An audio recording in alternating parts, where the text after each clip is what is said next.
Hello, everyone. We're just going to wait a couple of minutes for uh, a few more people to join. So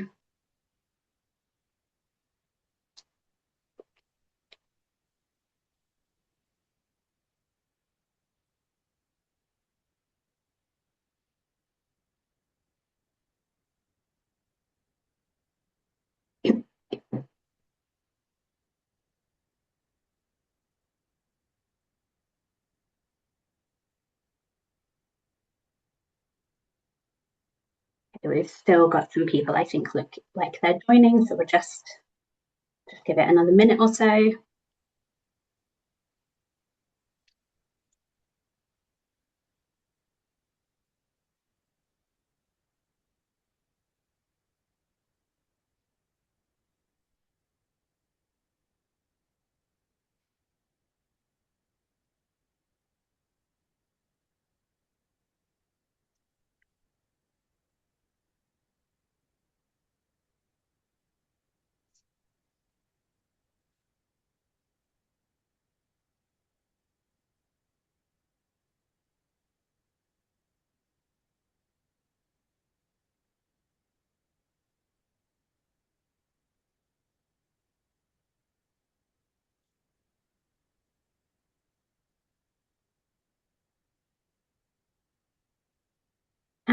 Okay, I think we will make a start.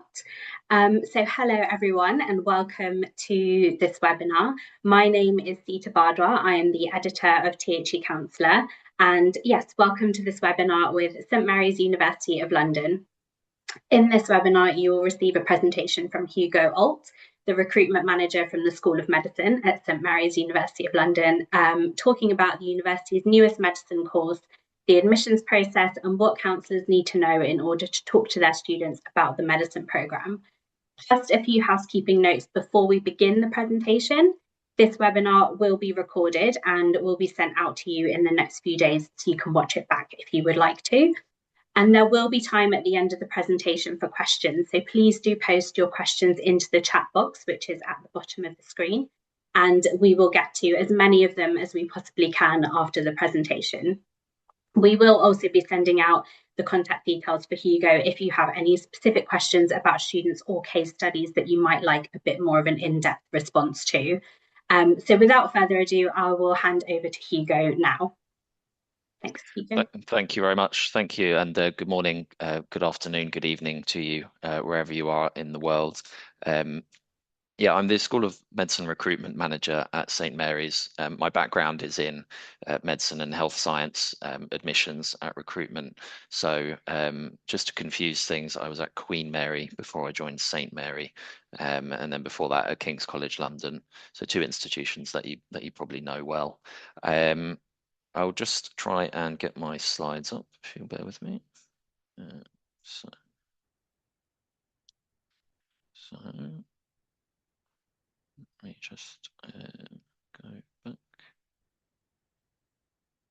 So just to introduce St Mary's to you, this is where we are as a university. Location-wise, we are in London, southwest London. We're a small institution. We've got total body of 5,500 students. We were founded just under 200 years ago in 1850 as a Catholic teacher training college. Teacher training and education remain our flagship courses, but we now teach a wide range of different courses in sport and health sciences, law, humanities, business, social science. As I say, we're only a small university, but that leads to a real family feel. Lots of very close-knit social activities, amazing sports facilities, as you can probably gather from the the running track and the two rugby pitches. Twickenham Stadium, where the National Rugby Stadium is just around the corner, and very, very good levels of student support. So we've been ranked one of the top 5 universities in the UK for student satisfaction. And obviously we'll be working very hard to integrate our new medical students into that existing community. what I'm going to cover today is an introduction to our MBBS medical degree, a little bit about what the curriculum entails, and something to distinguish us from other medical schools. There are an increasing number. Looking at what's happening in London specifically, what the medical school options are there. Step-by-step guide to applying to our course, a little bit about the interviews which we run, and then finally a snapshot of our accommodation offering for your students.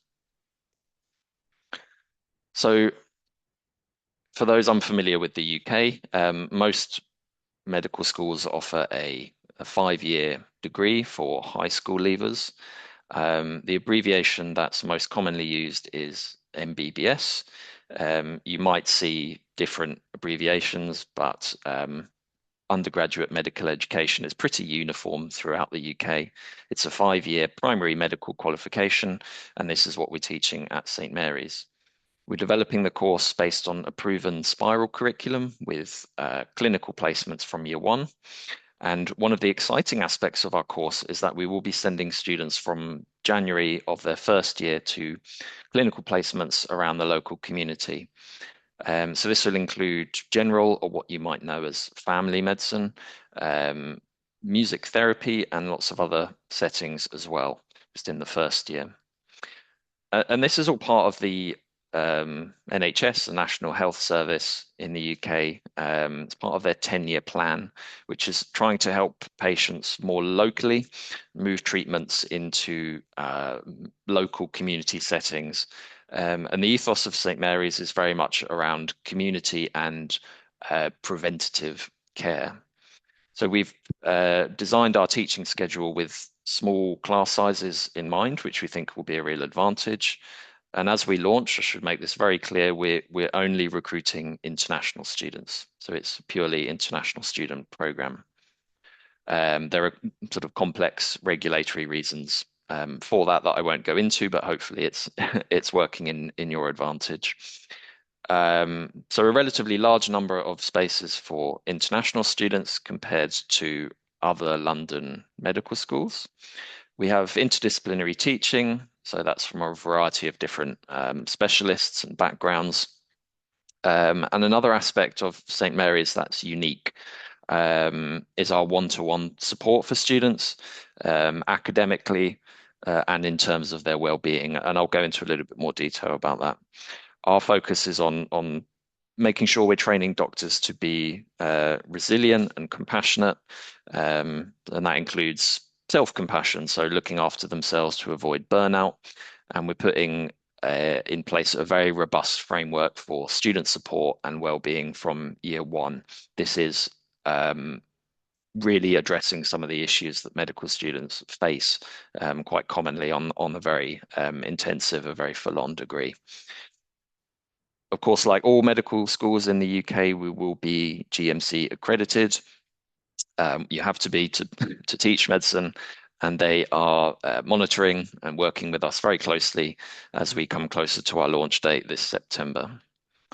When students graduate, they'll be able to progress and work in the UK NHS. So this is a specialist healthcare worker visa, and begin professional paid training as you would expect. I'm not going to talk about career progression in too much detail today, but as was mentioned, you will have my contact details if you do have more detailed questions around working in the UK or working overseas once the students complete their medical degree. So the course is structured as a spiral curriculum. What does this mean? I'm not a doctor, I'm not a medical professional, but the bottom line that you need to know, and what I tell students, is that within a spiral curriculum, all of the key and core aspects of medicine are revisited again and again throughout. So building on the skills that students are learning, we introduce things in the first year, like our clinical and professional practice. These are the fundamental science topics as well, the anatomy and physiology. So starting that early in year 1, with the aim to make sure that we then come back to these topics and build on that initial knowledge to make sure that they don't have gaps in their learning before they then sit the medical licensing exam in their final year. So medicine is divided into two phases, phase one and phase two, which I'll come back to. And between those two phases, we revisit a lot of the key topics to make sure students consolidate that learning and they have a really strong understanding of all the key things they need to be a doctor in the UK NHS or elsewhere in the world. So as I say, just in a bit more detail, phase one means years 1 and 2 of a medical degree. Integrated and applied science and clinical medicine. So this is science, anatomy, physiology, cellular biology, microbiology, immunology, hematology, radiology, pharmacology, very importantly, and they apply this knowledge to patient conditions. In medicine and society, students kind of do a bit of social science. So this is to do with the psychology and the sociology of health. And within this, you also have research skills, things like medical law and ethics, statistics.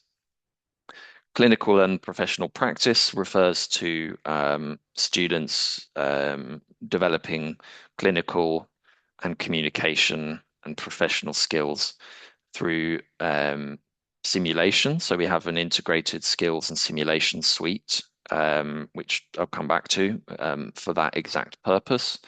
And they'll be doing reflective, CBL we'll be using, case-based learning, so small personalized groups and clinical placements. So meeting patients, sometimes their families from year one in general practice and community settings, such as the music therapy that I talked about. In year two, students have the opportunity to take a speciality choice component where they're able to choose a placement in a medical setting that suits their interests and ultimately their future career goals. And phase two becomes far more specialized. So this is years 3, 4, and 5. And it's characterized by more frequent hospital placements alongside local community care settings. And the areas in which their work include, but are not limited to, general medicine, emergency medicine, surgery. Then in year 4, you start to move into things like mental health, cancer care, end-of-life care, women's health, urology, pediatrics, and an LIC, which stands for Longitudinal Integrated Clerkship. That's a bit of a mouthful. But this is where students, and I really like this aspect of the course, they spend around half a day a week looking after patients who've been given a long-term care plan. So they have a long-term health condition or a long-term recovery plan. So they work with the same group of patients and see them actually more regularly than a medical student typically would in some other courses. And this means they build a much more solid relationship with the patients, and they take a very active role in their care across different care pathways. So they're not doing anything particularly advanced, but they are learning to develop relationships with patients, which we feel is going to be very sort of invaluable as they go into their career afterwards. And then year 5 is the final year, and this is almost entirely placement based. The focus here is on getting students ready for transition into practice, and especially on passing their medical licensing exams for the GMC. And we will also work with students to understand and prepare for licensing exams in other countries, if that's what they're looking at as well. Just a little bit more detail on the student placements. We've talked about some of the settings, but to drill into how students will actually learn, we have social action projects where students will work on group projects to address healthcare challenges related to social background. They'll take a student health coach role. So similar to the LIC that I talked about, students will be able to directly support patients with issues around preventable illnesses, lifestyle factors, social isolation, and also being an advocate for patients. So sort of representing them and relaying some of their concerns, which we hope that they, acting as a bridge for patients to relay concerns that they wouldn't necessarily feel comfortable with. Um, to the multidisciplinary team, to the other healthcare professionals that medical student is working with. So again, this forms part of the LIC clerkship that I mentioned earlier. So hopefully I've kind of identified something about what distinguishes us from the rest. But I'm going to talk a bit more about our staff, our location, which you've seen a picture of, our research and innovation informed teaching, and our new School of Medicine building. So this is some of who will be teaching your students. In particular, I just want to highlight Sonia Kumar, who is our founding dean. She is very inspirational and is leading us on this journey into setting up the new medical school. She has well over 2 decades of experience as a clinician and an educator.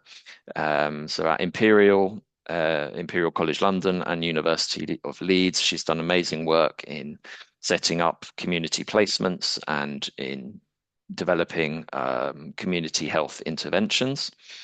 And she is, leading and kind of steering the ship, as it were. Rakesh Patel is Director of Undergraduate Medicine. Mike Randall's our Head of Undergraduate Science and Phase 1. And Nick Merrifield, our Head of Primary and Community Care. I won't talk about them in any more great length, but if you do want to read their bios on our website, some of the research they're engaged with and their teaching background is absolutely fascinating. It's really innovative, the work that they're doing, not just in their own research careers, but specifically on medical education pedagogy, which is obviously going to be directly integrated into our course and really enhance the student experience. This is where we are. So if you look at the blue arrow, that for those of you who know London or don't know London, that's to kind of triangulate where we are in the city. So it's suburban, as I say, it's about 30 minutes from central London. Twickenham is the exact area for anyone who knows the city. This is quite a cool map which shows actually the most common second language spoken around each tube stop. I'm sorry that it's not terribly clear, but the point I'm making here is the location of the university is unique. It's surrounded by very different and diverse communities with very different healthcare challenges, a lot of which medical students will experience while they're on their placements. So that's invaluable, and that's what sets us apart as a university in London. Because how can I put this? They'll see a range of issues and conditions, a variety of which is probably not comparable to any other city in Europe, I would say. And the surgeries, the family medicine centres, the GP surgeries that we've signed up with, we know that they are very welcoming to new students, and they'll help integrate our cohort into wherever that local area is, get them familiar with the most common challenges and the kind of healthcare trends that their patients are facing. I touched on it earlier, but one of the most interesting aspects of these placements will be the music therapy aspect. So this is an approved therapy now in the NHS, being used to address mental health and dementia challenges primarily. I think this is a really interesting example of students getting involved in interventions which are trying to, as I said earlier, move away from an over-reliance on secondary hospital-based care. And then, of course, our research and innovation informed teaching. So we've got researchers who've been working, including Rakesh, you saw a picture of earlier, working quite extensively on AI, and AI with a particular focus on medical education. So, as I say, Rakesh has been working on this using AI for clinical decision making. And we feel that we're at the forefront of how we can safely integrate and use AI and other innovations, other technological developments within our teaching. So here's an example of that in practice. We're working with a tech company on this, and this is a system called Blackframe. So it's a piece of kit which helps students self-direct their learning, particularly around clinical procedures. And it can be used for communication skills as well. And this was actually developed with alumni from Rakesh's previous medical school. It looks very simple, but what it can do is, as I say, help students practice clinical and communication skills. So this is an example of a venipuncture station where students have been taught in a clinical setting how to take bloods. So they will have learned this on placement, but they can come into the simulation center, which we'll have on campus, and use this technology to record and upload a recording of themselves performing the procedure to allow the AI system that's been developed to help give them some key tips on performance and also on their communication skills. I'll be very clear here. It's not to say that any of this would replace the real life clinical skills training, but what it does do is allow students to practice these skills far more frequently. So Blackframe is just one of the ways that we're, actively implementing research. This is where research makes a difference to an undergraduate student's life.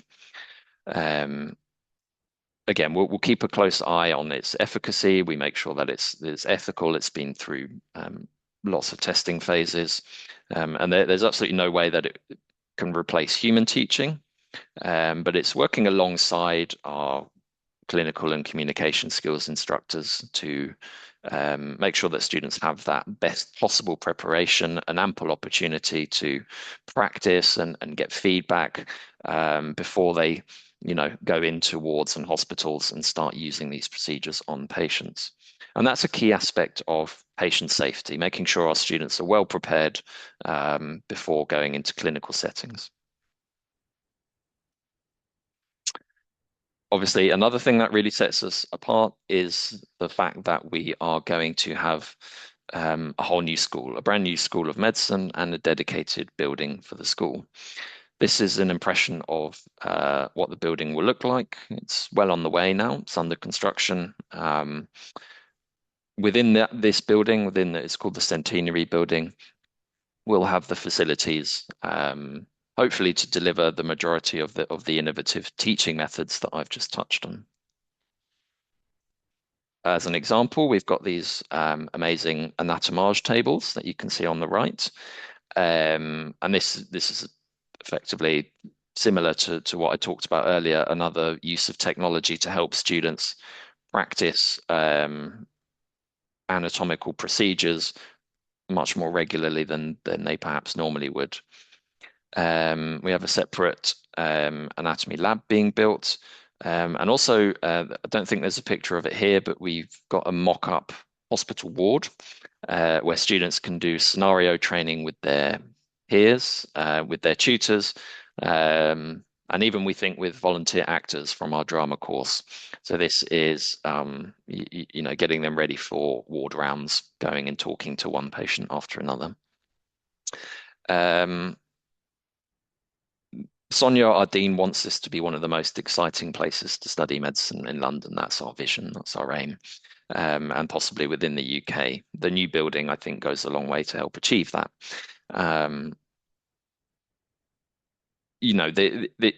The building and the simulation that we do, again, it won't replace face-to-face student interactions that students get on placement, but it's really putting both of these together to create the best possible environment for medical education And we think that happy medical students make for good doctors. So that's what we're trying to do. So that was a little bit about what makes us stand out as a new medical school. I'm going to move on to the admissions picture as it stands. It's pretty straightforward, focusing on London to try to keep things simple for the purpose of this presentation. We have the universities that are well known and only open on the UCAS system. Again, keeping this within the current intake year. So this specifically September 2026. The vast majority of London medical schools are closed. And the normal deadline, as a lot of you will know, is the 15th of October on the UCAS system. That's the 15th of October before the year of entry. So for this year, it's only ourselves and Brunel, another recently opened medical school, that remain open for UCAS, and importantly, also direct applications. So I think you can all guess the message I'm trying to convey here. If you do have students that are looking at options to start in September of this year, we are open, and I will next bring up the entry requirements for you. Yeah, so these are kind of the raw facts. The course starts in September of this year. We take applications direct and through UCAS. These are the tuition fees. We are in a unique position of being able to offer 10 £3,000 a year scholarships. So these are tuition fee discounts. For more information on the scholarship, there will be a QR code and a link to our website. The criteria for the scholarship are focused on interview performance, and what we're looking for is detailed on the website. The entry requirements. This also, by the way, tends to apply for most medicine courses in the UK. Wherever they're applying it, it is competitive, and we've already had nearly 1,500 applications for this year. So by nature, it does have high entry requirements, and that's somewhat reassuring, I guess, that these are going to be our future doctors. But just in a nutshell, A levels is 3 A's, including biology or chemistry and another science. So to be clear, if they're taking biology and chemistry, that's fine. But also if they're taking chemistry and physics, for example, that would also be fine. Chemistry and maths, also fine. It just needs to include one of biology or chemistry. For the IB, we need 36 points with 6 in 3 higher levels. And if they've not sat GCSE, then we ask for maths and English at least a 5 at standard level. For the high school diploma, typically the US high school diploma, we ask for a GPA of 3.3 and College Board advanced placements of 555, the same subject requirements as A level and IB. In terms of English, if a student needs to take an IELTS, we ask for 7 overall, with 7 in each component. It is quite common that students will have done an equivalency. So IGCSE, for example, is normally accepted. Certainly if they've done standard level English, that's also fine. And this would waive the need for an IELTS. With English, I always say it's not something to worry about in the short term, because if we need English, it can just be made a condition of an offer. This is very important. We do need the UCAT, so I will talk about the UCAT exam. Those of you that are unfamiliar, this needs to be sat normally in the year before they start the course. So the majority of students applying to medicine in the UK who've been told early enough will have taken the UCAT exam last summer. So UCAT testing happens over the summer. And then the last stage is an interview. So we use the MMI format, and all of our interviews are online. In terms of the application form, basically, what you need to provide as a student and in supporting your students, the information honestly is basically the same whether you choose to apply direct or through UCAS. So you need to include, you need to list the students' qualifications to date so that we can assess these. So obviously the GCSEs, A levels or equivalencies, but also any other qualifications you feel are relevant. We need at least one reference from yourselves, or if you're supporting a student that's maybe started university, then we need that from an academic tutor. So someone who's mentored or tutored them in an academic capacity in any way. If they've done an English test, please include this. But with UCAS, there is a wealth of very good step-by-step guidance available if you follow that QR code, for example. That will talk you through the application process. And I've also included the contact details for our admissions team, med.admissions@stmarys.ac.uk. They are very responsive, so please do feel free to reach out to them.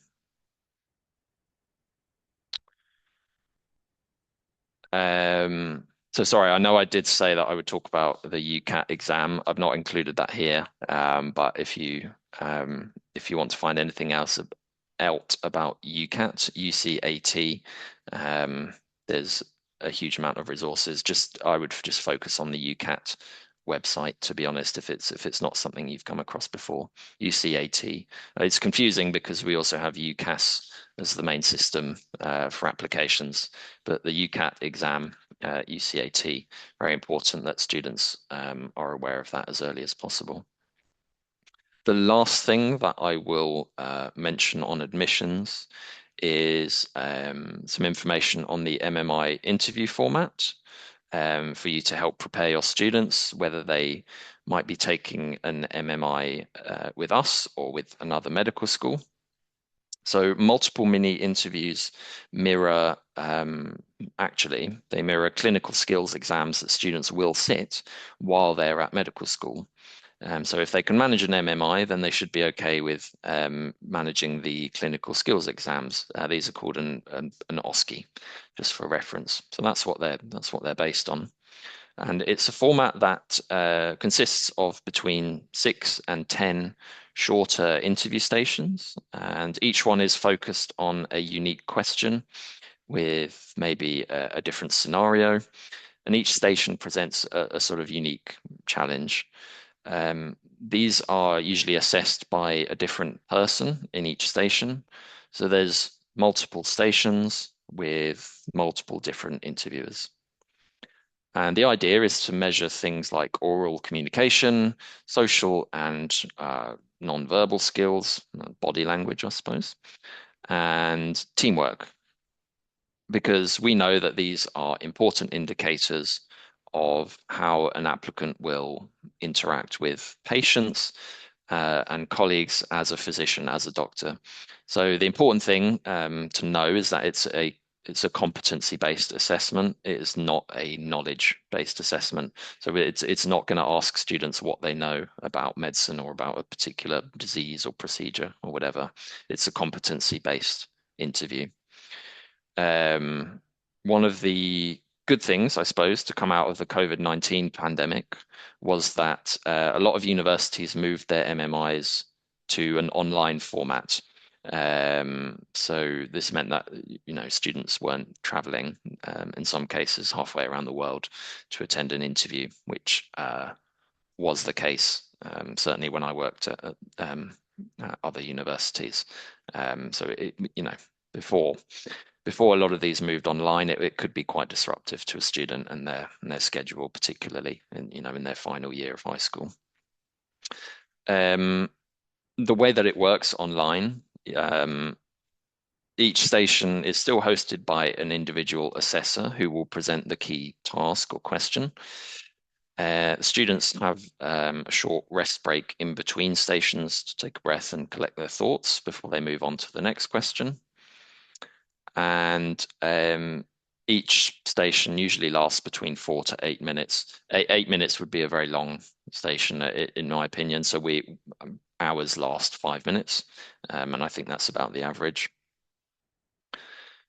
And the way that the questions can be delivered, it can either be live, so synchronously, where both the assessor and the student are online at the same time, like talking to each other, or asynchronously, where the question is actually just a pre-recorded video of the assessor, and the student then records themselves answering the question, and each of their responses are uploaded at the end of the session.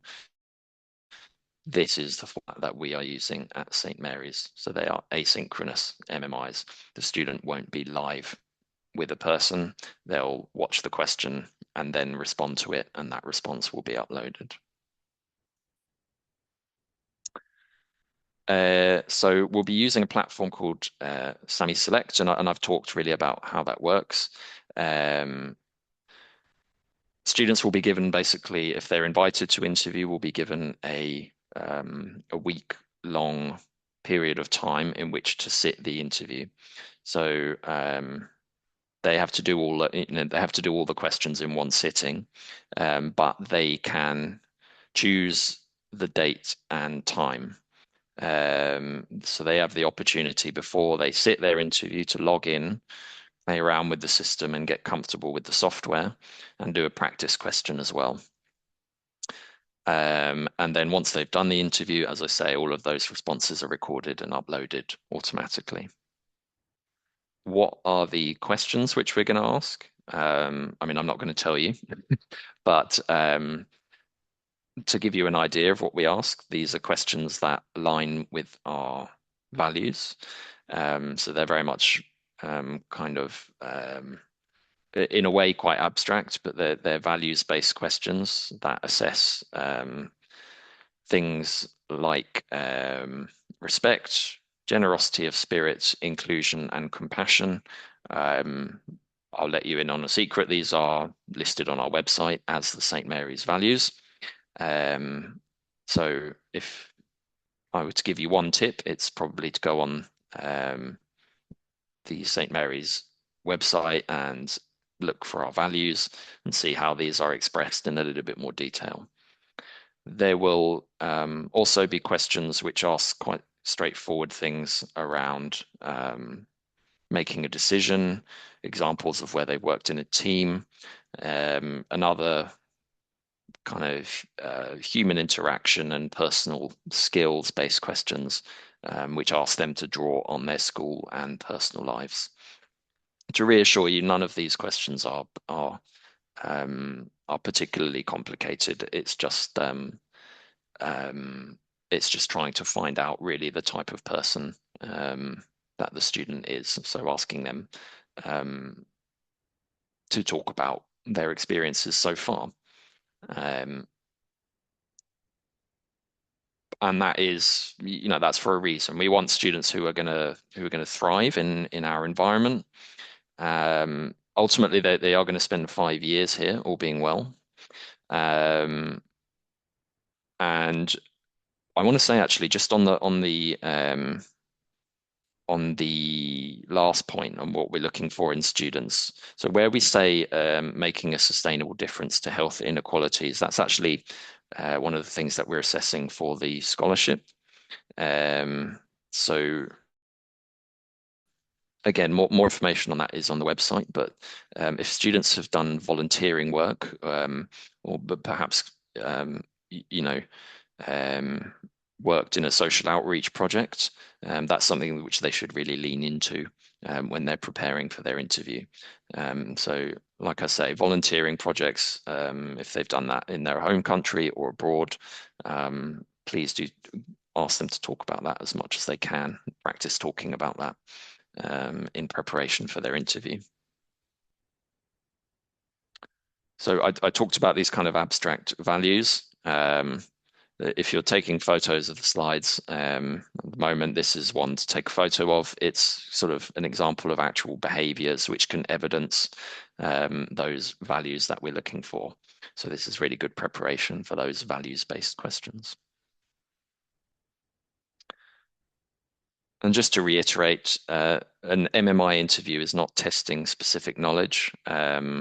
Well, specifically for St. Mary's, and in my experience, this is the case as well. It's values based. It's not testing medical knowledge, and it's demonstrating interpersonal and critical thinking skills as well as reflection and insight. And I know it's easy to say this, easier said than done, but the best way for students to prepare is to practice just talking, and specifically talking in a timed environment. So literally just having a conversation with a timer on it gets them used to that sensation of talking uninterrupted for a predetermined amount of time. That's all I'd say. So key dates and timelines, just to sort of tell you where we are in the recruitment cycle for this year. So we're very pleased to have completed our first and second round of these MMI interviews. So these happened at the start of this month and at the end of January. For those of you who have students that have applied to us, we expect to start making our first offers from early March.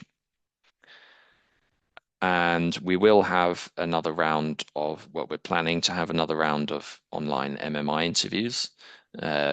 Message here is if you have students looking to apply, please do get them to apply before April, because this will be our next and quite possibly final round of MMI interviews. So we think that will be around mid-April. As I say, apologies that it's not, I don't have specific days, but as things are sort of in development, there is a degree of fluidity to this. As I said, we require the UCAT exam. But just to say, if you have students that didn't sit UCAT but are looking for a medical school to start in September 2026, they can still apply. What will happen is that they apply, and if they're seen as a good student, they will be put on a wait list.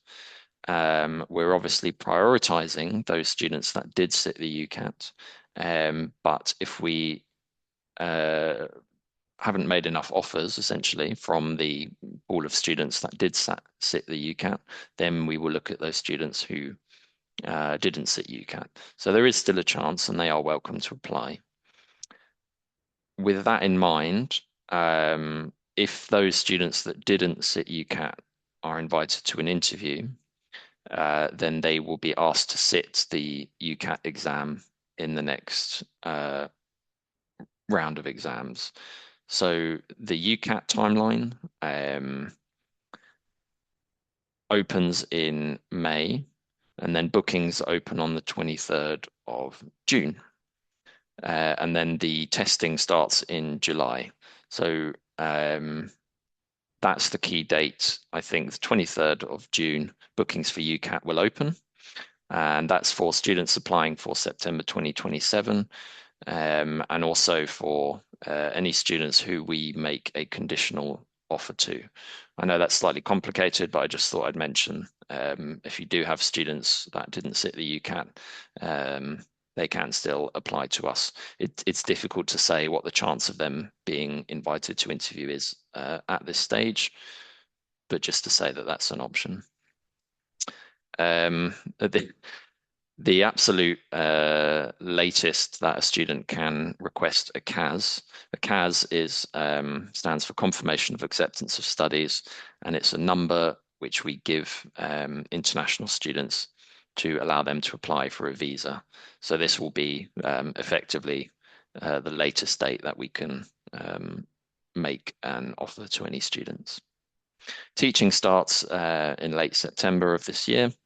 And at the start of September, we will open for the 2027 intake. Because I know that there are quite often questions around accommodation. To give you some of what we're offering our medical students, accommodation is on campus, so it's within the site in Twickenham. The accommodation is guaranteed for at least the first year. There's not a deadline for them to apply, but it will be first come, first served in terms of the options that are available. So these are effectively set aside for School of Medicine students. And we have catered, self-catered, shared bathroom and ensuite bathroom options. I will say that this is some of our nicest accommodation that we're offering. So it's fairly high quality, certainly in terms of typically what you might see in student accommodation offerings. It's some of our newer residences, and they're very, very nice, in my opinion. But I'll let you make your own mind up if you want to go on the website, or if any of you are fortunate enough to come and visit us. But the main message is we have accommodation. Students can apply to it when they have an offer, and it is guaranteed for at least the first year. That's it. Thank you very much. I've left some useful links up for your reference there. I've left my contact details up, and I will move on to any questions if there are any.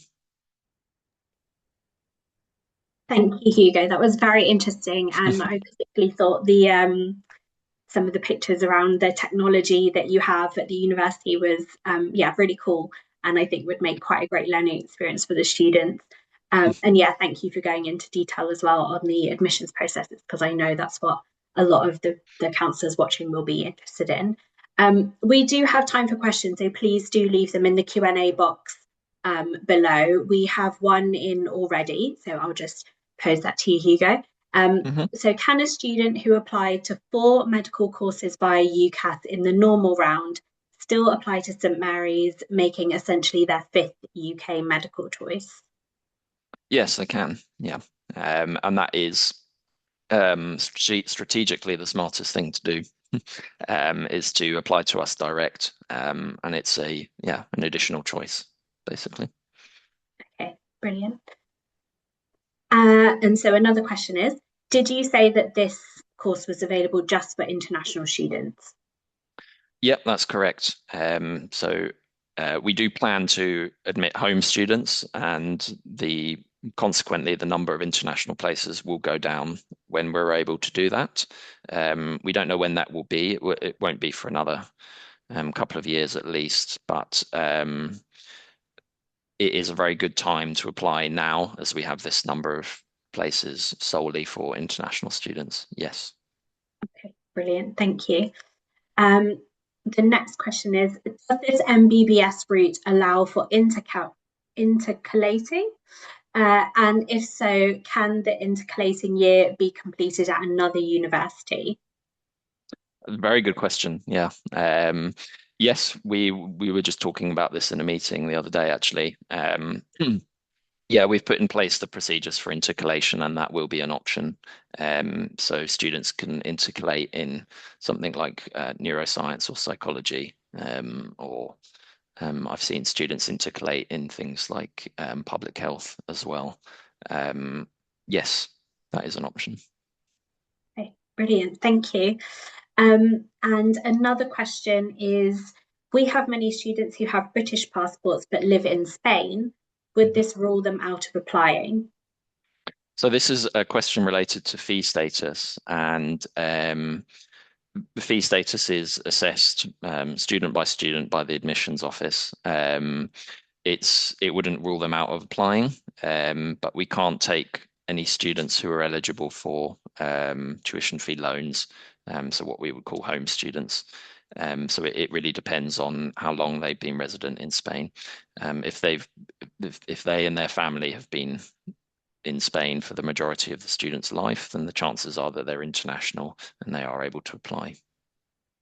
Okay, brilliant. That's very helpful. But I And should make I'm explicitly clear that we, there are no home fees for this course. It's only the international fee, which was mentioned. and I would imagine that that would also be the same for students living in any country who have British passports. It would very much be a sort of case by case basis, I suppose.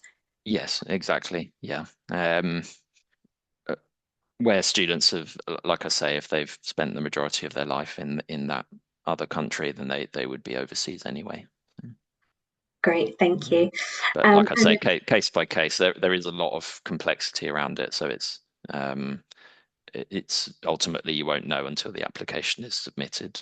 But that's the basics of it. Yeah. yeah, or it's worth perhaps just sort of emailing the admissions office as you recommended earlier in the presentation to kind of check.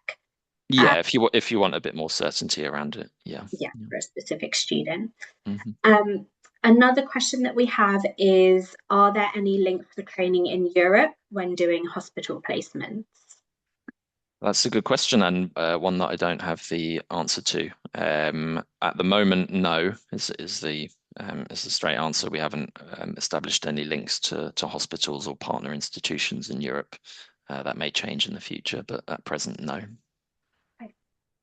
Um, are there any age restrictions on applying for the course?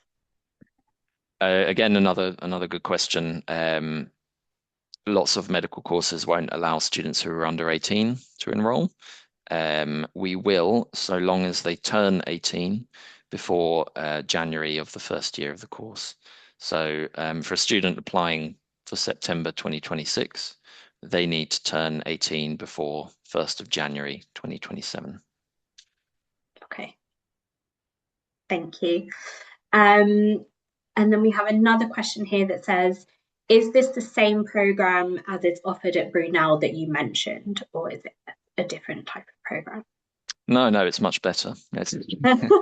I think no, it's in terms of the structure of an MBBS, they are in all honesty quite similar because it's predetermined by the General Medical Council what we teach. So the structure and the format will be very similar.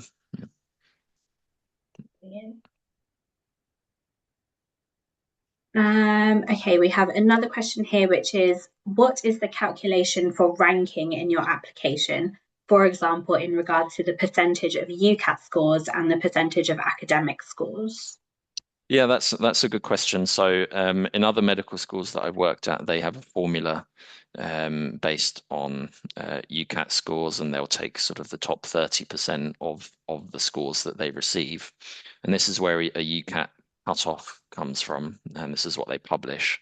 It's based on the previous average of their scores. We don't have previous cohorts, so we're not able to do that. And the way in which we are using UCAT is much more holistic. So the application is being reviewed as a whole, and we're not ranking students according to UCAT scores at the moment. So the invites to interview have been based on the strength of the application overall, which is quite nice. I'm not sure if it'll stay that way given the number of applications, but um, it's there isn't a formula is the straightforward answer. Okay, Mm. brilliant, thank you. And I think that's the end of the question. So if there's any other questions, Mm. please do kind of send them in the next couple of minutes. Mm. I So I wondered, just on that last question, if a student basically if a student has taken the UCAT, we'd encourage an application from them. And so if they have the right predicted grades or achieved grades and they've taken the UCAT, then they should absolutely apply. The one thing which might discount a student is there's part of the UCAT called the situational judgment test, which is banded from 1 to 4. If a student has SJT band 4, that probably won't be considered. okay, thank you, that's very helpful. There's no more questions, but I wonder if, Hugo, you're able Mm. to just sort of reiterate the process from now. Say a student submits their application in the next couple of weeks. Mhm. what that can they kind of expect going forward in terms of then being able to join the university in September 2026? Yeah, so if a student applies and the application is reviewed as um, as a student that we would consider, then they would receive an invite for interview.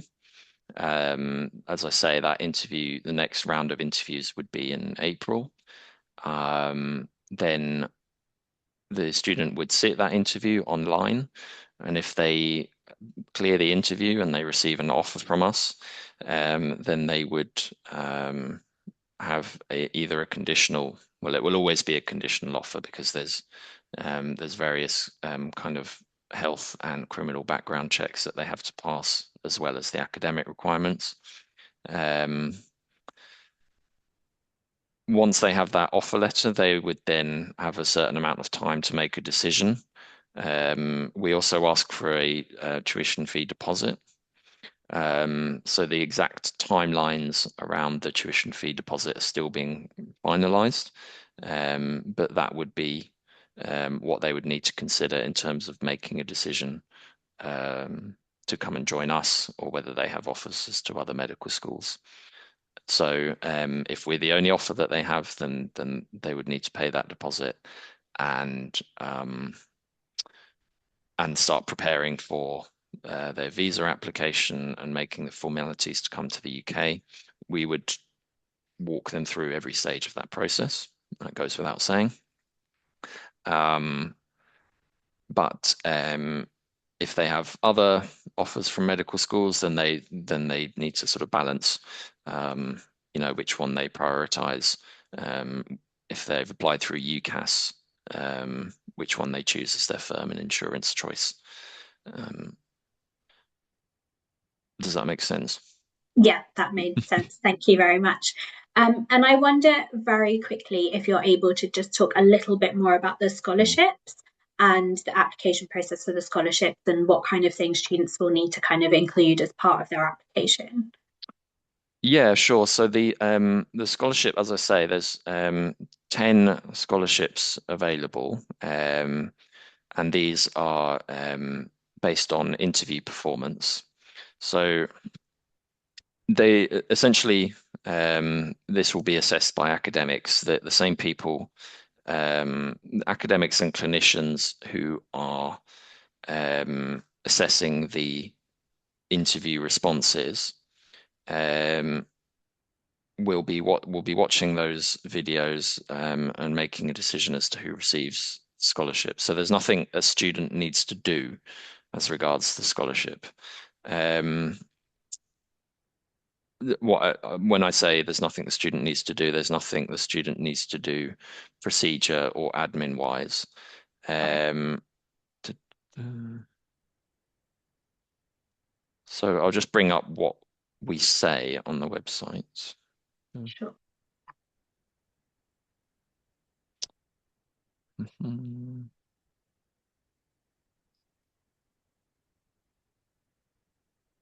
So there's no sort of extra application form or anything that's involved, basically. No, no, it's Right. considered, we consider all students automatically. Okay, that's brilliant. Uh, It's useful to know. Thank you. so, yeah. So again, this is a little bit abstract, but what we say is that students who are successful in receiving the scholarship have demonstrated a strong alignment with the School of Medicine's values, demonstrating a clear commitment to social purpose and a dedication to creating positive change through their medical careers. Um, and then if they are recognised, then there will be sort of a small ceremony to recognise their achievement. Um, so yeah, again, it's this kind of community ethos which we've talked about in some detail. It's how students can demonstrate that at an early stage in their interview. Um, Thank you. that's the criteria. Okay, that's great. Thank you very much. And just one final question from the audience before we Mhm. wrap up the whole webinar. Um, is it possible for students to take a foundation year if they haven't quite turned 18 by the time they apply for the course? Yeah, I'm sorry, I found fire alarms going off. Um, yeah, so the question was, sorry, about foundation. Yeah, would it be possible for a student to take a foundation year prior to Yeah, applying if they don't meet the existing entry yeah, requirements. Yeah. So we don't have a foundation at St. Mary's. If a student takes a foundation with another provider, we are considering those on a case-by-case basis. So really, if a student has sat the UCAT exam and they're taking a foundation qualification, we'd absolutely encourage them to apply. If you want to um, sort of check the likelihood of them being considered for interview, email the admissions team, med.admissions@stmarys.ac.uk. brilliant. Thank you very much. And thank you so much, Hugo, for your presentation and for answering all the questions. I found that really interesting, and I'm sure many of the counsellors watching also did too. If you would like to speak to Hugo further or ask about specific case studies from your students, then we will share the contact details for St. Mary's after the webinar, and we will also send around a recording in due course as well. Thank you again, everyone, for engaging in this webinar, and I hope you enjoy the rest of your day. And thank you for joining us. All the best. Bye bye. Bye.